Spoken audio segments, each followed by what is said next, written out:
여러분 평안하십니까? 오늘도 말씀과 함께 주님의 은혜 가운데 거하시기 바랍니다. 오늘 말씀은 레위기 4장 1절부터 5장 13절입니다. 먼저 말씀 개요입니다. 오늘 말씀은 속죄제에 대한 내용입니다. 4장 1절부터 12절은 제사장을 위한 속죄제, 그리고 13절부터 21절은 이스라엘 온 회중을 위한 속죄제, 4장 22절부터 26절은 족장을 위한 속죄제, 그리고 4장 27절부터 35절은 평민을 위한 속죄제의 내용입니다. 5장 1절부터 6절은 속죄제를 드려야 하는 경우들에 대한 내용이고, 5장 7절부터 13절은 가난한 자들을 위한 제물에 대한 내용입니다. 말씀 묵상입니다. 속죄제는 인간이 지은 죄를 속죄하기 위해서 드리는 제사로서 크게 4가지로 나뉩니다. 제사장이 범죄했을 때, 온 회중이 범죄했을 때, 족장이 범죄했을 때, 그리고 평민이 범죄했을 때입니다. 4가지 경우마다 제물과 제사 방법이 달랐습니다. 특히 가난해서 양을 제물로 바치기 어려운 사람들을 위해 새나 고운 가루로 드릴 수 있도록 배려하셨습니다. 5장 1절부터 6절을 보면 속죄제를 드려야 하는 구체적인 상황을 말씀하셨는데, 증인임에도 불구하고 증언을 하지 않았을 때, 부정한 들짐승이나 가축이나 곤충의 사체를 만졌을 때, 부정한 사람과 접촉했을 때, 그리고 경솔하게 맹세한 경우에 속죄제를 드려야 했습니다. 다른 제사도 그렇지만 속죄제사의 제물은 우리의 죄를 위해 이 땅에 오셔서 속죄제물이 되신 예수님을 보여줍니다. 예수님께서 십자가에서 우리의 죄를 대신 짊어지시고 피 흘려 돌아가심으로 우리가 죄사함을 받게 되었고 영원한 생명의 길로 나아갈 수 있게 되었습니다. 우리는 그 은혜를 잊어서는 안 될 것입니다. 오늘의 첫 번째 묵상 포인트는 죄의 고백입니다.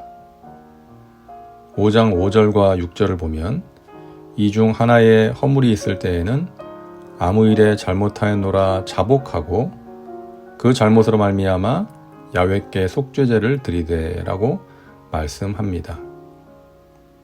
하나님께 용서받기 위해서는 먼저 자신의 죄를 고백해야 합니다. 요한일서 1장 9절입니다. 만일 우리가 우리 죄를 자백하면 그는 미쁘시고 의로우사 우리 죄를 사하시며 우리를 모든 불의에서 깨끗하게 하실 것이요. 용서를 위해서는 죄의 고백이 선행되어야 합니다. 그러기 위해서는 자신의 죄를 깨달아야겠죠. 이 세상에는 2 종류의 사람이 있다고 합니다. 의인과 죄인이 있는 것이 아니라 자기 죄를 깨닫는 죄인과 깨닫지 못하는 죄인이 있는 것이죠. 자신의 죄를 깨닫지 못하고 깨닫지 못하니까 고백하지도 않고 돌이키지도 않는 죄인이 있고, 자신의 죄를 깨닫고 진정으로 회개하고 돌이키는 죄인이 있는 것입니다. 그러므로 죄를 깨닫는 것이 은혜입니다. 죄에 대한 민감성을 가지고 살아갈 수 있는 것이 은혜입니다. 그러기 위해 우리는 날마다 말씀과 기도로 하나님 앞에 나가야 하고, 말씀과 기도의 거울 앞에 자신의 모습을 비춰볼 수 있어야 하는 것입니다. 세상을 떠난 삼성 이건희 회장은 1993년 1월 미국 가전제품 매장에서 삼성의 제품이 먼지를 뒤집어 쓴 채 구석에 처박혀 있는 모습을 발견했습니다. 그래서 그 유명한 프랑크푸르트 선언을 발표하죠. 마누라와 자식만 빼고 다 바꿔라. 그럼에도 삼성 무선 전화기의 불량률은 11.8%에 달했다고 합니다.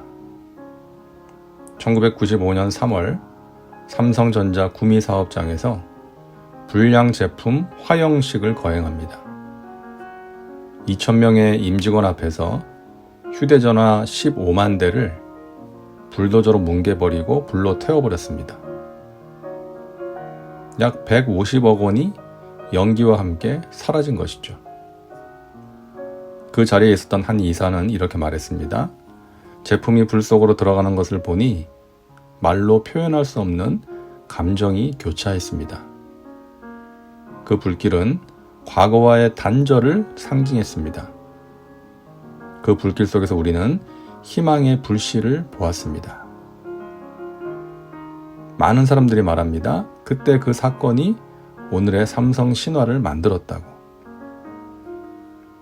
불량 제품 화형식을 통해 과거와의 단절을 선언함으로써 미래의 희망을 향해 나아갔던 것처럼 우리가 속죄제의 불길 속에 죄를 던져버리고 성령의 불로 새롭게 될 때 더 이상 옛사람의 모습으로 살아가지 않고 주님께서 기뻐하시는 복된 삶을 살아갈 수 있을 줄 믿습니다. 두 번째 묵상 포인트는 제사장의 죄입니다. 제사장의 죄. 4장 3절입니다. 만일 기름 부음을 받은 제사장이 범죄하여 백성의 허물이 되었으면 그가 범한 죄로 말미암아 흠없는 수송아지로 속죄 제물을 삼아 야훼께 드릴지니. 자, 여기 보면 제사장이 범죄하여 백성의 허물이 되었으면 이라고 말씀하십니다. 제사장의 범죄는 백성 전체의 허물이 된다는 것이죠. 이처럼 제사장의 죄, 다시 말해서 영적 지도자의 죄는 그 공동체 전체에 영향을 미치게 됩니다. 영적 지도자도 연약한 인간이기에 죄를 지을 수 있습니다. 하지만 그 결과와 영향력은 일반인들보다 더 클 수밖에 없는 것이죠. 그래서 마귀는 영적 지도자를 넘어뜨리기 위해 다양한 방법으로 맹렬하게 공격합니다. 그러므로 영적 지도자는 막중한 책임감을 가지고 늘 깨어 있어야 하고 부지런히 자신을 살펴야 합니다. 또한 성도들은 영적 지도자를 위해 간절하게 기도하고 맡기신 사명을 잘 감당할 수 있도록 도와줘야 하는 것입니다. 그럴 때 하나님의 교회 공동체가 건강하고 아름답게 세워질 수가 있습니다. 다음은 말씀 적용입니다. 오늘 말씀을 통해 당신에게 주시는 메시지는 무엇입니까? 속죄제에 대한 말씀을 보면서 오늘날 하나님을 예배하는 우리에게 회복되어져야 할 것이 무엇이라고 생각하십니까? 이제 기도합니다. 사랑과 은혜가 풍성하신 하나님, 오늘도 말씀과 함께 살게 하시니 감사합니다. 예수님께서 속죄 제물이 되셔서 십자가에 피 흘려 돌아가심으로 우리의 죄를 사해 주신 것 감사합니다.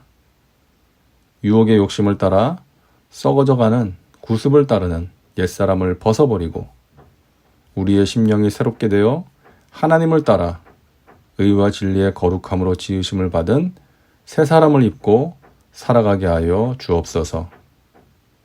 교회의 지도자들을 붙잡아 주시고 성령으로 충만케 하사 맡기신 사명 아름답게 감당하는 귀한 종들 되게 하여 주옵소서. 예수님의 이름으로 기도하옵나이다. 아멘. 오늘도 말씀과 함께 은혜 가운데 거하시기 바랍니다. 여러분 사랑하고 축복합니다.